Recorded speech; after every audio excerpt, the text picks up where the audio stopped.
Sākam pēcspēles preses konferences. Viktors Moras kopā ar mums. Es pirms lūkšu treneri jūsu komentārus un domas pēc šīs sāpīgās spēles. Labvakar. Grūti runāt, kaut ko stāstīt.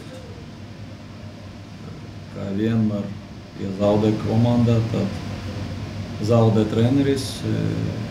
Šodien tāds gadījums, ka,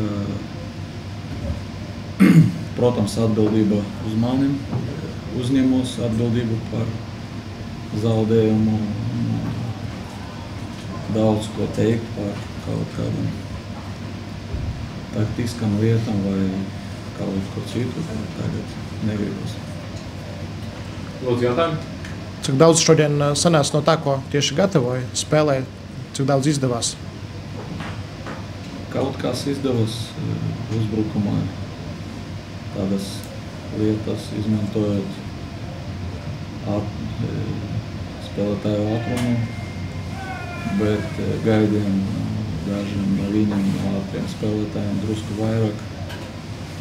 Pagaidām nevaram līdz galam to sasniegt. Bet aizsardzība mums bija lielas problēmas, gan divcīņas, ne tīpaši otras bumbas. Nevienmēr mēs bijām augstumos. Šī ir arī tā reize, kad būs garas pārdomas, tāds globālāks pārdomas par to, kas ir darīts visu šo gadu, vai tā ir konkrētā spēle, konkrēts duels, kas visu salka? Jau domājam no gada sākumā. Saprotam, ka jau no pašam pirmam spēlēm, neskatoties uz rezultātiem, saprotam, kur mums ir problēmas, mēģinājām tās risināt, bet diemžēl neizdevās. Kā es jau teicu, tā ir mana atbildība, jo visas tās lietas esmu atbildīgs par to. Un, ja nav pareizi izvēlēties spēlētāji, daži, kuriem bija jāizvieto citus, visus es akceptēju, bet līdz galam jūs redzēt, ka ne visi mēs turam līmeni, un pēc ir kaut ko tās robas. Viena no tām pozīcijām, laikam, kur netrāpījāt galīgi, ka 3 reizes centra pusēs atmaltā arī aizsargā, laikam, neizdevās atrast šajā gadā. Tā ir tā primārā problēma, piemēram, redzēt tie paši flangi arī, kur varbūt netrāpījāt. Tad primāri domā tieši centra pusē.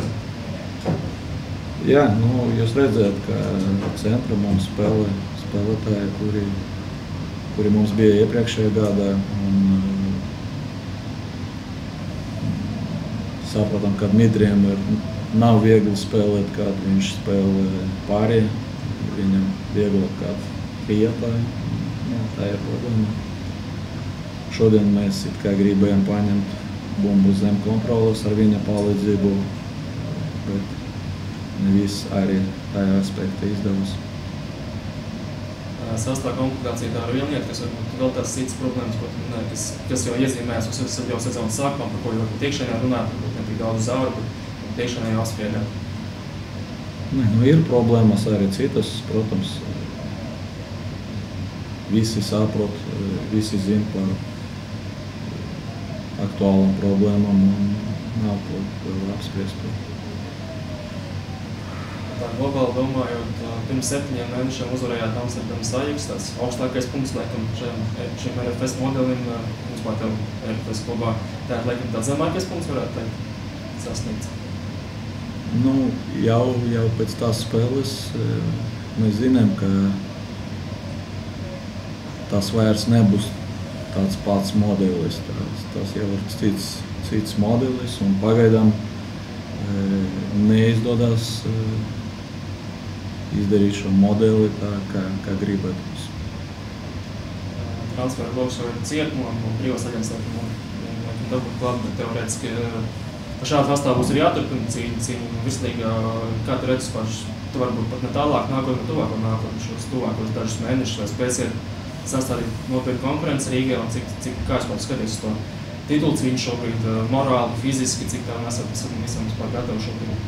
Nu šobrīd, protams, morāli neesam gatavi tam pēc šodienas spēles. Pēc 2 dienām mums ir ļoti svarīga spēle čempionātā. Nekas mums nepaliek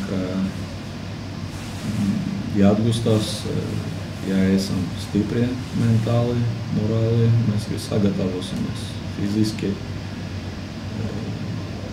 Tur ir jautājums, ko nozīmē jābūt gataviem fiziski, ja mēs tagad salīdzinām ar tādu līmeni,